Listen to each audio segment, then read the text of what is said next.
നമസ്കാരം, മാസ്റ്ററിംഗ് എഡ്യൂടെക്കിലേക്ക് എല്ലാവർക്കും സ്വാഗതം. ഇന്നത്തെ ക്ലാസ്സിൽ നമ്മൾ ക്ലാസിഫിക്കേഷൻ ഓഫ് കമ്പ്യൂട്ടേഴ്സിനെ പറ്റിയിട്ടാണ് ഡിസ്കസ് ചെയ്യാൻ പോകുന്നത്.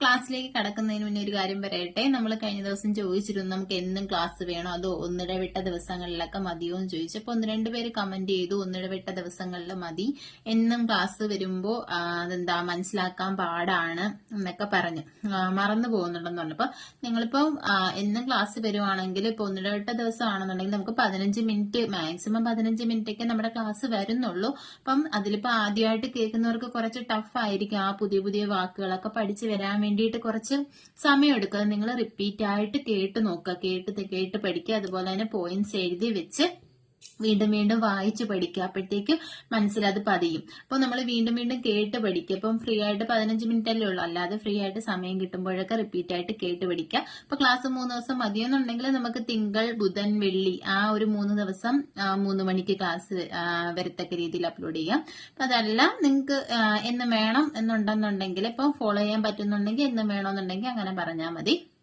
അപ്പൊ എന്തായാലും നമുക്ക് ക്ലാസ്സിലേക്ക് കടക്കാം. ഇന്നത്തെ ക്ലാസ്സിൽ നമ്മൾ ഡിസ്കസ് ചെയ്യാൻ പോകുന്നത് ക്ലാസിഫിക്കേഷൻ ഓഫ് കമ്പ്യൂട്ടേഴ്സ് ആണ്. കമ്പ്യൂട്ടേഴ്സിനെ നമ്മൾ ഏതൊക്കെ രീതിയിൽ ക്ലാസിഫൈ ചെയ്തിട്ടുണ്ടെന്ന് നമുക്ക് നോക്കാം. അപ്പോൾ ഇതാണ് അതിന്റെ ഒരു ഇമേജ് എന്ന് പറയുന്നത്. ഏതൊക്കെ രീതിയിലാണ്? ബേസ്ഡ് ഓൺ സൈസ് അനുസരിച്ചിട്ട് നമുക്ക് ക്ലാസിഫൈ ചെയ്യാം. അതുപോലെ തന്നെ ബേസ്ഡ് ഓൺ കപ്പാസിറ്റി അനുസരിച്ച്, അതുപോലെ തന്നെ ബേസ്ഡ് ഓൺ പർപ്പസ്. ഈ 3 രീതിയിൽ കമ്പ്യൂട്ടേഴ്സിനെ ക്ലാസിഫൈ ചെയ്തിട്ടുണ്ട്. ബേസ്ഡ് ഓൺ സൈസ് അനുസരിച്ചിട്ട് കമ്പ്യൂട്ടേഴ്സിനെ ക്ലാസിഫൈ ചെയ്തിരിക്കുന്നത് 4 ആയിട്ടാണ്. Micro computer, mini computer, mainframe computer and super computer. ഇങ്ങനെ 4 രീതിയിലാണ് സൈസ് അനുസരിച്ചിട്ട് കമ്പ്യൂട്ടേഴ്സിനെ ക്ലാസിഫൈ ചെയ്തിരിക്കുന്നത്. ഇനി ബേസ്ഡ് ഓൺ കപ്പാസിറ്റി നോക്കുവാണെന്നുണ്ടെങ്കിൽ 3 രീതിയിലുണ്ട്. അനലോഗ് കമ്പ്യൂട്ടർ ഉണ്ട്, ഡിജിറ്റൽ കമ്പ്യൂട്ടർ ഉണ്ട്, ഹൈബ്രിഡ് കമ്പ്യൂട്ടർ ഉണ്ട്. അപ്പൊ based on size micro computer, mini computer, mainframe and super computer. ഇനി ബേസ്ഡ് ഓൺ കപ്പാസിറ്റി ആണെങ്കിൽ analog, digital and hybrid computer. ഇനി മൂന്നാമത്തേന്ന് പറഞ്ഞാൽ ബേസ്ഡ് ഓൺ പർപ്പസ് ആണ്. അതിന്റെ യൂസ് അനുസരിച്ചിട്ട് അതിനെ 2ആയിട്ട് തരംതിരിച്ചിട്ടുണ്ട്. സ്പെഷ്യൽ പർപ്പസ് കമ്പ്യൂട്ടേഴ്സ് എന്നും ജനറൽ പർപ്പസ് കമ്പ്യൂട്ടേഴ്സ് എന്നും 2ആയിട്ട് തരംതിരിച്ചിട്ടുണ്ട്. അപ്പൊ നമുക്ക് ഓരോന്നും ഡീറ്റെയിൽഡ് ആയിട്ട് നോക്കാം. ആദ്യത്തേന്ന് പറഞ്ഞത് computers classification based on size അനുസരിച്ചിട്ട് എങ്ങനെ ക്ലാസിഫൈ ചെയ്തിരിക്കും. നമ്മൾ പറഞ്ഞു സൈസ് അനുസരിച്ചിട്ട് 4 രീതിയിലാണ് കമ്പ്യൂട്ടേഴ്സിനെ ക്ലാസിഫൈ ചെയ്തിട്ടുള്ളത്. Micro computer, mini computer, mainframe and super computer. അപ്പൊ ആദ്യത്തേത് നമുക്ക് നോക്കാം. Micro computer. ആ പേരിൽ തന്നെ ഉണ്ട്. എന്താണ് മൈക്രോ എന്ന് പറഞ്ഞാൽ ചെറുതായിരിക്കും. അപ്പൊ മൈക്രോ കമ്പ്യൂട്ടേഴ്സിന്റെ പ്രത്യേകത എന്ന് പറഞ്ഞാൽ they are small in size. അതിന്റെ സൈസ് എന്തായിരിക്കും? വളരെ ചെറുതായിരിക്കും. അതുപോലെ തന്നെ ഇതെന്താണ്? പോർട്ടബിൾ ആണ്. അപ്പൊ തന്നെ നമുക്കറിയാം പോർട്ടബിൾ എന്ന് പറഞ്ഞാൽ എന്താണ്? മൂവ് ചെയ്യിക്കാൻ പറ്റുന്നത്, ഒരിടത്തു നിന്നും മറ്റൊരിടത്തേക്ക് നമുക്ക് എടുത്തുകൊണ്ട് പോവാൻ പറ്റുന്നത്, അല്ലെങ്കിൽ നമുക്ക് കൊണ്ടുപോകാൻ പറ്റുന്ന, മൂവ് ചെയ്യിക്കാൻ പറ്റുന്നതിനെയാണ് പോർട്ടബിൾ എന്ന് പറയുന്നത്. അപ്പൊ മൈക്രോ കമ്പ്യൂട്ടർ എന്ന് പറഞ്ഞാൽ സ്മോൾ സൈസ് ആണ്. അതെന്താണ്? പോർട്ടബിൾ ആണ്. അപ്പൊ പോർട്ടബിൾ എന്ന് പറഞ്ഞാൽ നമ്മുടെ പോർട്ടബിൾ കമ്പ്യൂട്ടർ ഏതാണ്? നമുക്ക് എടുത്തുകൊണ്ട് പോകാനൊക്കെ പറ്റുന്നത് ലാപ്ടോപ്പ് അല്ലേ? ലാപ്ടോപ്പ് എന്ന് പറയുന്ന ഒരു തരത്തിലുള്ള എന്താണ്? മൈക്രോ കമ്പ്യൂട്ടർ ആണ്. അതുപോലെ തന്നെ നമ്മൾ നോർമലായിട്ട് യൂസ് ചെയ്യുന്ന നമ്മുടെ ഡെസ്ക്ടോപ്പ്, അതുപോലെ തന്നെ സ്റ്റാൻഡേർഡ് PCs, പേഴ്സണൽ കമ്പ്യൂട്ടർ ഒക്കെ എന്താണ്? മൈക്രോ കമ്പ്യൂട്ടറിൽ വരുന്നതാണ്.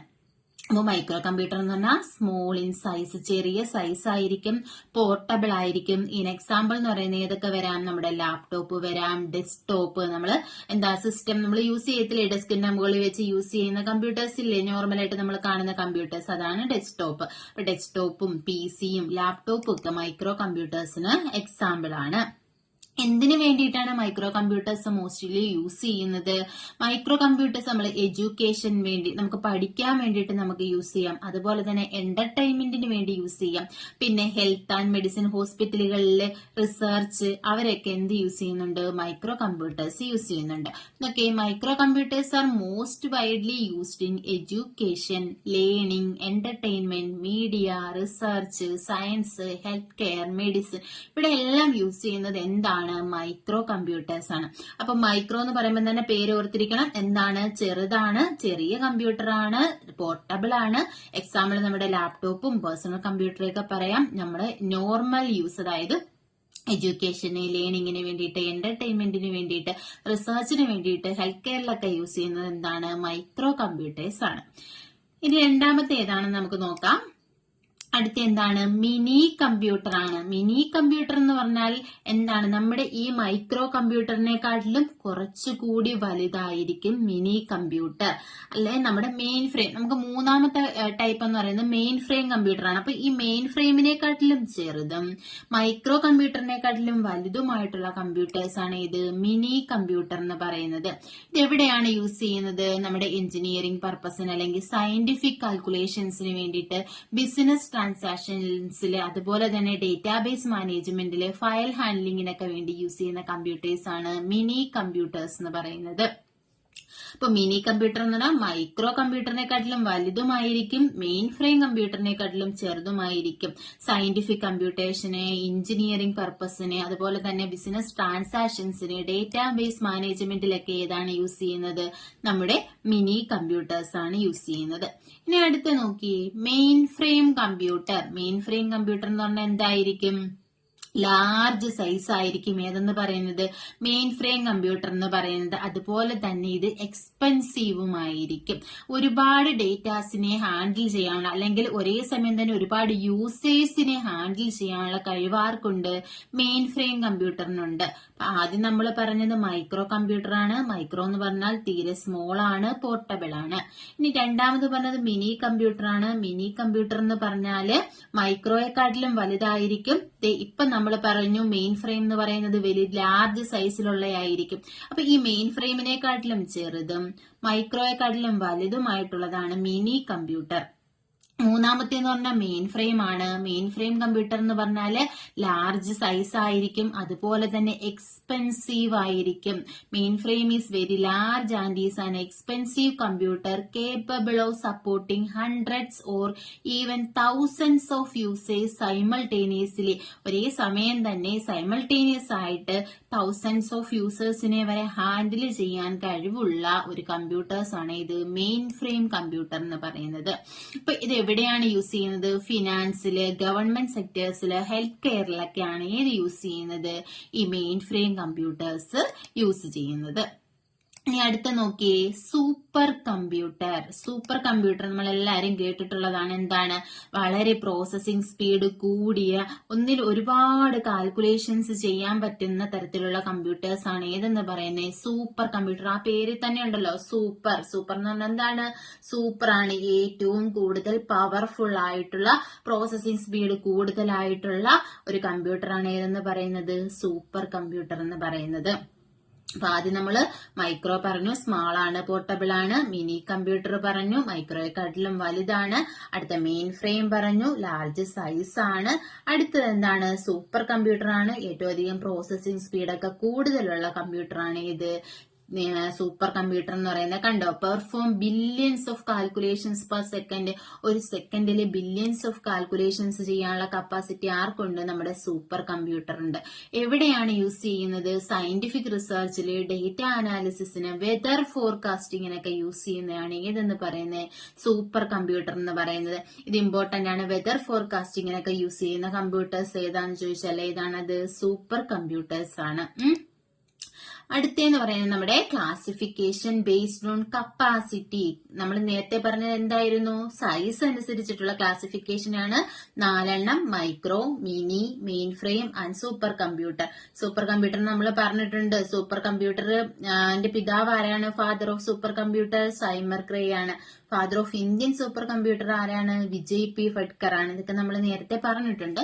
ഇനിയുള്ള ക്ലാസ്സുകളിൽ നമ്മളത് പറയും. ഇനി നോക്കിയേ, computers classification based on capacity. Capacity അനുസരിച്ച് എങ്ങനെ നമുക്ക് തരംതിരിക്കാം? 3 തരംതിരിക്കാന്ന് പറഞ്ഞു. Analog, digital and hybrid computer. ഒന്നാമത്തെ ഏതാണ്?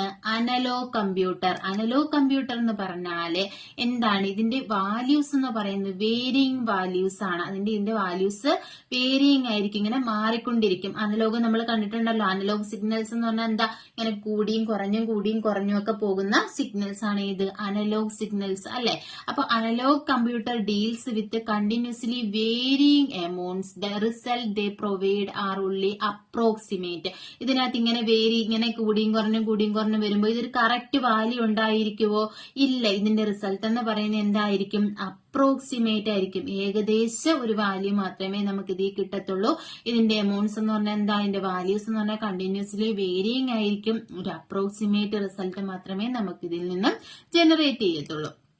It is generally deals with the physical variables such as എന്തിനെയൊക്കെ റെപ്രസെന്റ് ചെയ്യാനാണ് യൂസ് ചെയ്യുന്നത്, ഫിസിക്കൽ വാല്യൂസ് ആയിട്ടുള്ള അല്ലെങ്കിൽ ഫിസിക്കൽ വേരിയബിൾസ് ആയിട്ടുള്ള വോൾട്ടേജ്, പ്രഷർ, സ്പീഡ്, ടെമ്പറേച്ചർ ഇവയൊക്കെ റെപ്രസെന്റ് ചെയ്യാൻ വേണ്ടിയിട്ടാണ് ഏത് യൂസ് ചെയ്യുന്നത്, അനലോഗ് കമ്പ്യൂട്ടേഴ്സ് യൂസ് ചെയ്യുന്നത്. രണ്ടാമത്തേന്ന് പറഞ്ഞാൽ ഇതിന് എക്സാമ്പിൾ എന്താണ്, അനലോഗ് കമ്പ്യൂട്ടേഴ്സിന് എക്സാമ്പിൾ സ്പീഡോമീറ്റർ, അതുപോലെ തന്നെ തെർമോമീറ്റർ, റഡാർ സിസ്റ്റം ഒക്കെയാണ് അനലോഗ് കമ്പ്യൂട്ടേഴ്സിന് എക്സാമ്പിൾ. രണ്ടാമത്തേന്ന് പറഞ്ഞാൽ ഡിജിറ്റൽ കമ്പ്യൂട്ടർ ആണ്. ഡിജിറ്റൽ കമ്പ്യൂട്ടർ എന്ന് പറഞ്ഞാൽ എന്താണ്, digital computers work with discrete data and based on binary numbers. ഇതിന്റെ വാല്യൂസ് എന്ന് പറഞ്ഞാൽ എന്തായിരിക്കും, ബൈനറി നമ്പേഴ്സ് ആയിരിക്കും. നമുക്കറിയാം, നമ്മൾ പഠിച്ചിട്ടുണ്ട് എന്താ ബൈനറി വാല്യൂസ് എന്ന് പറഞ്ഞാൽ എന്താണ്, സീറോസ് ആൻഡ് വൺസ്, സീറോയും വണ്ണും ആയിരിക്കും ബൈനറി നമ്പേഴ്സ് എന്ന് പറയുന്നത്. അപ്പൊ ഡിജിറ്റൽ കമ്പ്യൂട്ടേഴ്സ് ഏത് വാല്യൂസിനെയാണ് റെപ്രസെന്റ് ചെയ്യുന്നത്, ബൈനറി നമ്പേഴ്സിനെയാണ് റെപ്രസെന്റ് ചെയ്യുന്നത്. അനലോഗ് ആണെന്ന് ുണ്ടെങ്കിൽ അവിടെ എന്താ യൂസ് ചെയ്യുന്നത്, വേരിയിങ് എമൗണ്ട്സ് ആയിരിക്കും. ഡിജിറ്റൽ കമ്പ്യൂട്ടറിന്റെ എക്സാമ്പിൾ എന്ന് പറഞ്ഞാൽ പേഴ്സണൽ കമ്പ്യൂട്ടർ, സ്മാർട്ട് ഫോൺ ഒക്കെ ഏതിന് എക്സാമ്പിൾ ആണ്, ഡിജിറ്റൽ കമ്പ്യൂട്ടറിന്റെ എക്സാമ്പിൾ ആണ്. സ്പീഡോമീറ്റർ, തെർമോമീറ്റർ, അതായത് പ്രഷർ, വോൾട്ടേജ് ചേഞ്ച് അങ്ങനെയുള്ളതൊക്കെ കാണിക്കുന്ന സ്പീഡോമീറ്റർ, തെർമോമീറ്റർ ഒക്കെയാണ് അനലോഗ് കമ്പ്യൂട്ടേഴ്സിന് എക്സാമ്പിൾ. നോക്കി, ഈ ഡിജിറ്റൽ കമ്പ്യൂട്ടറിനെ തന്നെ അതിന്റെ യൂസ് അനുസരിച്ചിട്ട് രണ്ടായിട്ട് തരംതിരിച്ചിട്ടുണ്ട്. നമ്മൾ ആദ്യമേ പറഞ്ഞു, പർപ്പസ് അല്ലെങ്കിൽ യൂസ് അനുസരിച്ചിട്ട് കമ്പ്യൂട്ടേഴ്സിനെ രണ്ടായിട്ട് തരംതിരിച്ചിട്ടുണ്ട്. അത് ഏതൊക്കെയാണ്, general purpose and special purpose. അതാണ് ഈ ഡിജിറ്റൽ കമ്പ്യൂട്ടേഴ്സിനെ കാറ്റഗറൈസ് ചെയ്തിരിക്കുന്നു അതിന്റെ യൂസ് അനുസരിച്ചിട്ട്. ഏതൊക്കെയാണ്, സ്പെഷ്യൽ പർപ്പസ് കമ്പ്യൂട്ടർ. ഇതെന്താണ്, ഒരു സ്പെസിഫിക് ആപ്ലിക്കേഷന് വേണ്ടിയിട്ട് നിർമ്മിച്ചിരിക്കുന്നതാണെങ്കിൽ അതിനെ നമുക്ക് സ്പെഷ്യൽ പർപ്പസ് കമ്പ്യൂട്ടർ എന്ന് പറയാം. ഇനി രണ്ടാമത്തെ ജനറൽ പർപ്പസ് കമ്പ്യൂട്ടർ ആണ്, used for any type of application. ഏത് ആപ്ലിക്കേഷന് യൂസ് ചെയ്യാൻ പറ്റുന്നതാണ് ഏത്, ജനറൽ പർപ്പസ് കമ്പ്യൂട്ടേഴ്സ് എന്ന് പറഞ്ഞാല്. അപ്പൊ സ്പെഷ്യൽ പർപ്പസ് എന്ന് പറഞ്ഞാൽ ഒരു സ്പെസിഫിക് ആപ്ലിക്കേഷന് വേണ്ടിയിട്ട് നിർമ്മിച്ചിട്ടുള്ളത് സ്പെഷ്യൽ പർപ്പസും, ജനറൽ പർപ്പസ് എന്ന് പറഞ്ഞാൽ ഏത് ടൈപ്പ് ഓഫ് ആപ്ലിക്കേഷൻ വേണമെങ്കിലും യൂസ് ചെയ്യാം. ഇനി ഇതിനകത്ത് തന്നെ എന്താണ്, മൂന്നാമതൊരെണ്ണം ഉണ്ട്. ഇതാണ് ഹൈബ്രിഡ് കമ്പ്യൂട്ടർ. എന്താണ് ഹൈബ്രിഡ് കമ്പ്യൂട്ടർ എന്ന് പറഞ്ഞാല്, ഇത് അനലോഗ് വാല്യൂസും വരും, അതുപോലെ തന്നെ നമ്മുടെ ഡിജിറ്റൽ വാല്യൂസും വരും. അപ്പൊ നോക്കിയേ, hybrid computers combine features of both analog and digital computer. Analog കമ്പ്യൂട്ടറിന്റെയും ഡിജിറ്റൽ കമ്പ്യൂട്ടേഴ്സിന്റെയും ഫീച്ചേഴ്സിനെ ഹൈബ്രിഡ് കമ്പ്യൂട്ടർ എന്ന് പറയുന്നത് they can process both continuous and discrete data. ഇതിനകത്ത് കണ്ടിന്യൂസ് വാല്യൂസും അതുപോലെ തന്നെ ഡിസ്ക്രീറ്റ് വാല്യൂസും പ്രോസസ് ചെയ്യും. അപ്പോൾ അനലോഗ് എന്ന് പറഞ്ഞാൽ എന്താണ്, വേരിയിങ് എമൗണ്ട്സ് ഓഫ് വാല്യൂസ് ആണ് അതിനകത്തുള്ളത്. ഡിജിറ്റൽ കമ്പ്യൂട്ടേഴ്സിൽ ബൈനറി വാല്യൂസ് ആയ സീറോസ് ആൻഡ് വൺസ് ആണ് യൂസ് ചെയ്യുന്നത്. ഇനി ഹൈബ്രിഡ് കമ്പ്യൂട്ടർ ആണെന്നുണ്ടെങ്കിൽ അതിനകത്ത് ഏതാണ്, അനലോഗ് വാല്യൂസും ഡിജിറ്റൽ ഡേറ്റാസും യൂസ് ചെയ്യും. അപ്പൊ നമ്മൾ ഇന്ന് ഡിസ്കസ് ചെയ്തത് ക്ലാസിഫിക്കേഷൻ ഓഫ് കമ്പ്യൂട്ടേഴ്സ് ആയിരുന്നു. അപ്പോൾ പല രീതിയിൽ സൈസ് അനുസരിച്ചിട്ട് ക്ലാസിഫൈ ചെയ്യാം, അതുപോലെ തന്നെ യൂസ് അനുസരിച്ചിട്ട് ക്ലാസിഫൈ ചെയ്യാം, അതിന്റെ കപ്പാസിറ്റി അനുസരിച്ചിട്ട് നമുക്ക് ക്ലാസിഫൈ ചെയ്യാം. സൈസ് അനുസരിച്ചിട്ടാണെങ്കിൽ 4 രീതിയിലാണ്, micro computer, mini computer, mainframe computer and super computer. Capacity അനുസരിച്ചിട്ടാണെങ്കിൽ 3 രീതിയിലാണ്. ഏതൊക്കെയാണ്, analog, digital and hybrid computer. അപ്പൊ ഈ ഡിജിറ്റൽ കമ്പ്യൂട്ടറിനെ തന്നെയാണ് നമുക്ക് എങ്ങനെയാണ് നമ്മുടെ അതിന്റെ യൂസ് അല്ലെങ്കിൽ പർപ്പസ് അനുസരിച്ചിട്ട് രണ്ടായിട്ട് ക്ലാസിഫൈ ചെയ്യുന്നത്. ഏതൊക്കെയാണ്, general purpose and specific purpose computers. അപ്പോൾ ഇത്രയുമാണ് നമ്മൾ ഇന്നത്തെ ക്ലാസ്സിൽ ഡിസ്കസ് ചെയ്തത്. അപ്പൊ ക്ലാസ്സുകൾ ഇഷ്ടപ്പെടുകയാണെന്നുണ്ടെങ്കിൽ നിങ്ങൾ ലൈക്ക് ചെയ്യുക, ഷെയർ ചെയ്യുക, അതുപോലെ തന്നെ കമന്റ് ചെയ്യുക. നിങ്ങളുടെ ഏതൊക്കെ ക്ലാസ് വേണം, എങ്ങനെയുള്ള ക്ലാസ്സുകൾ വേണം, എല്ലാ ഡീറ്റെയിൽസും നിങ്ങൾക്ക് കമന്റ് ചെയ്യാം. അതനുസരിച്ചിട്ട് വേണം, നിങ്ങളുടെ ഇൻട്രസ്റ്റ് അനുസരിച്ചിട്ടാണ് എനിക്ക് മുന്നോട്ട് പോകാൻ കഴിയുന്നത്. അപ്പോൾ നിങ്ങളുടെ താല്പര്യങ്ങൾ എന്താണെന്ന് നിങ്ങൾ എന്നെ അറിയിക്കുക. അതുപോലെ തന്നെ നമ്മുടെ ക്ലാസ്സുകളുടെ PDF നോട്ട്സ് ആവശ്യമുള്ളവർക്ക് മാസ്റ്ററിംഗ് എഡ്യൂടെക്കിന്റെ ടെലഗ്രാം ചാനൽ ഉണ്ട്. അപ്പൊ ചാനലിൽ ജോയിൻ ചെയ്യുവാണെങ്കിൽ നിങ്ങൾക്ക് PDF നോട്ട്സ് അവൈലബിൾ ആയിരിക്കും. താങ്ക്